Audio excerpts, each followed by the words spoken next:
ప్రధాని మోదీ మన్ కీ బాత్ కార్యక్రమం 100వ ఎపిసోడ్కు చేరుకుంది. ప్రతి నెల చివరి ఆదివారం ఆల్ ఇండియా రేడియోలో మన్ కీ బాత్ ప్రసారమవుతుంది. మన్ కీ బాత్ 100వ కార్యక్రమాన్ని కోట్ల మంది ప్రజలు వినేలా బీజేపీ భారీ ఏర్పాట్లు చేసింది. దేశవ్యాప్తంగా 4 లక్షల ప్రాంతాల్లో ప్రజలు ఆలకించేందుకు చర్యలు చేపట్టింది. పార్టీ జాతీయ అధ్యక్షుడి నుంచి పోలింగ్ కేంద్రం స్థాయి నాయకుల వరకు అంతా చూసేలా ఏర్పాట్లు చేశారు. ప్రధానమంత్రిగా మోదీ 2014లో అధికారం చేపట్టిన తర్వాత అదే ఏడాది అక్టోబర్ 3న దేశ ప్రజలతో తన మనస్సులోని మాటలను నేరుగా పంచుకునేందుకు మన్ కీ బాత్ కార్యక్రమాన్ని ప్రారంభించారు. ఈ కార్యక్రమం ఇప్పటికే 99 ఎపిసోడ్లు పూర్తి చేసుకోగా ఇవాల్టి ఎపిసోడ్ 100వది. మన్ కీ బాత్ 100వ ఎపిసోడ్ చరిత్రలో నిలిచిపోయేలా బీజేపీ అధ్యక్షుడు జేపీ నడ్డా ఏర్పాట్లను స్వయంగా పర్యవేక్షించారు.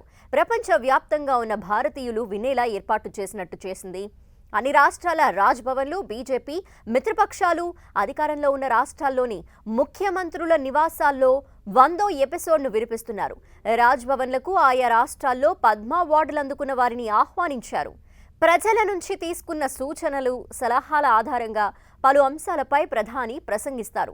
మన్ కీ బాత్ 100వ ఎపిసోడ్ ఐక్యరాజ్య సమితి ప్రధాన కార్యాలయంలో ప్రసారమవుతోంది.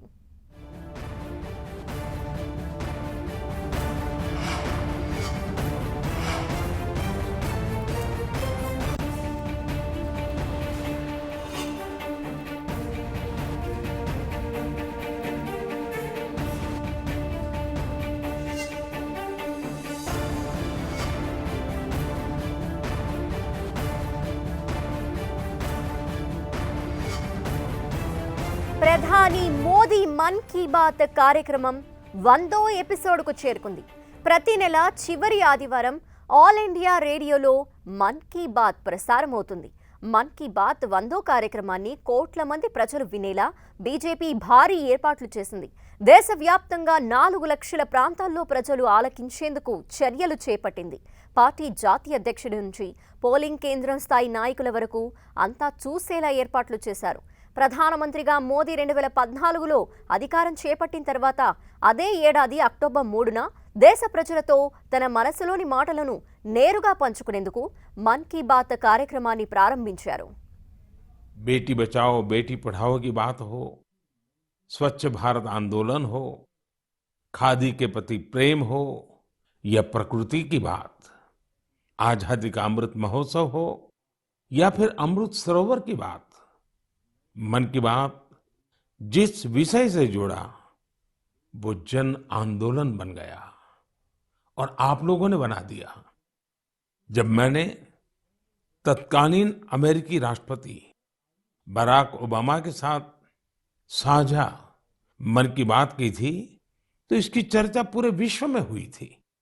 साथियों, मन की बात मेरे लिए तो दूसरों के गुणों की पूजा करने की तरह ही रहा है। मेरे एक मार्गदर्शक थे श्री लक्ष्मण राव जी इनामदार, हम उनको वकील साहब कहा करते थे। वो हमेशा कहते थे कि हमें दूसरों के गुणों की पूजा करनी चाहिए। सामने कोई भी हो, आपके साथ का हो, आपका विरोधी हो, हमें उसके अच्छे गुणों को जानने का, उनसे सीखने का प्रयास करना चाहिए। उनकी इस बात ने मुझे हमेशा प्रेरणा दी है। मन की बात दूसरों के गुणों से सीखने का बहुत बड़ा माध्यम बन गई है। मेरे प्यारे देशवासियों, इस कार्यक्रम ने मुझे कभी भी आपसे दूर नहीं होने दिया। मुझे याद है जब मैं गुजरात का मुख्यमंत्री था तो वहां सामान्य जन से मिलना जुलना स्वाभाविक रूप से हो ही जाता था। मुख्यमंत्री का कामकाज और कार्यकाल ऐसा ही होता है, मिलने जुलने के अवसर बहुत मिलते रहते हैं। लेकिन 2014 में दिल्ली आने के बाद मैंने पाया कि यहाँ का जीवन तो बहुत ही अलग है। काम का स्वरूप अलग, दायित्व अलग, स्थितियां परिस्थितियों के बंधन, सुरक्षा का तामझाम, समय की सीमा। शुरुआती दिनों में कुछ अलग महसूस करता था, खाली खाली सा महसूस करता था। पचासों साल पहले मैंने अपना घर इसलिए नहीं छोड़ा था कि एक दिन अपने ही देश के लोगों से संपर्क ही मुश्किल हो जाएगा। जो देशवासी मेरा सब कुछ है, मैं उनसे ही कट करके जी नहीं सकता था। मन की बात ने मुझे इस चुनौती का समाधान दिया, सामान्य मानवी से जुड़ने का रास्ता दिया। पदभार और प्रोटोकॉल व्यवस्था तक ही सीमित रहा और जनभाव कोटि कोटि जनों के साथ मेरे भाव विश्व का अटूट अंग बन गया। हर महीने मैं देश के लोगों के हजारों संदेशों को पढ़ता हूँ। हर महीने में देशवासियों के एक से एक अद्भुत स्वरूप के दर्शन करता हूँ। मैं देशवासियों के तप त्याग की पराकाष्ठा को देखता हूँ, महसूस करता हूँ। मुझे लगता ही नहीं है कि मैं आपसे थोड़ा भी दूर हूँ।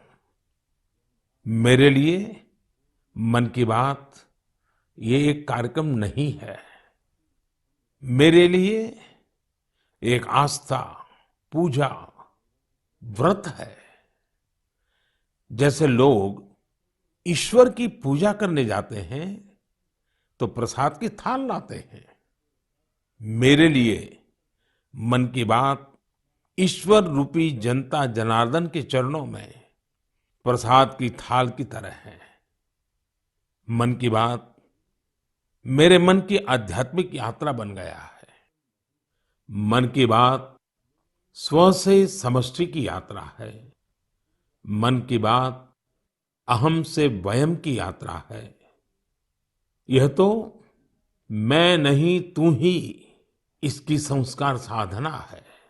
आप कल्पना करिए, मेरा कोई देशवासी 40-40 साल से निर्जन पहाड़ी और बंजर जमीन पर पेड़ लगा रहा है। कितने ही लोग 30-30 साल से जल संरक्षण के लिए बावड़ियां और तालाब बना रहे हैं, उसकी साफ सफाई कर रहे हैं। कोई 25-30 साल से निर्धन बच्चों को पढ़ा रहा है, कोई गरीबों की इलाज में मदद कर रहा है। कितनी ही बार मन की बात में इनका जिक्र करते हुए मैं भावुक हो गया हूं। आकाशवाणी के साथियों को कितनी ही बार इसे फिर से रिकॉर्ड करना पड़ा है। आज पिछला कितना ही कुछ आंखों के सामने आए जा रहा है। देशवासियों के इन प्रयासों ने मुझे लगातार खुद को खपाने की प्रेरणा दी है। साथियों, मन की बात में जिन लोगों का हम जिक्र करते हैं, वे सब हमारे हीरोज हैं, जिन्होंने इस कार्यक्रम को जीवंत बनाया है। आज जब हम 100वें एपिसोड के पड़ाव पर पहुंचे हैं, तो मेरी ये भी इच्छा है कि हम एक बार फिर इन सारे हीरोज के पास जाकर उनकी यात्रा के बारे में जानें।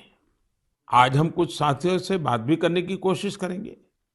मेरे साथ जुड़ रहे हैं हरियाणा के भाई सुनील जगलान जी। सुनील जगलान जी का मेरे मन पर इतना प्रभाव इसलिए पड़ा क्योंकि हरियाणा में जेंडर रेशियो पर काफी चर्चा होती थी और मैंने भी बेटी बचाओ बेटी पढ़ाओ का अभियान हरियाणा से ही शुरू किया था। और इसी बीच जब सुनील जी के सेल्फी विद डॉटर कैंपेन पर मेरी नजर पड़ी तो मुझे बहुत अच्छा लगा। मैंने भी उनसे सीखा और इसे मन की बात में शामिल किया। देखते ही देखते सेल्फी विद डॉटर एक ग्लोबल कैंपेन में बदल गया और इसमें मुद्दा सेल्फी नहीं थी, टेक्नोलॉजी नहीं थी, इसमें डॉटर को, बेटी को प्रमुखता दी गई थी।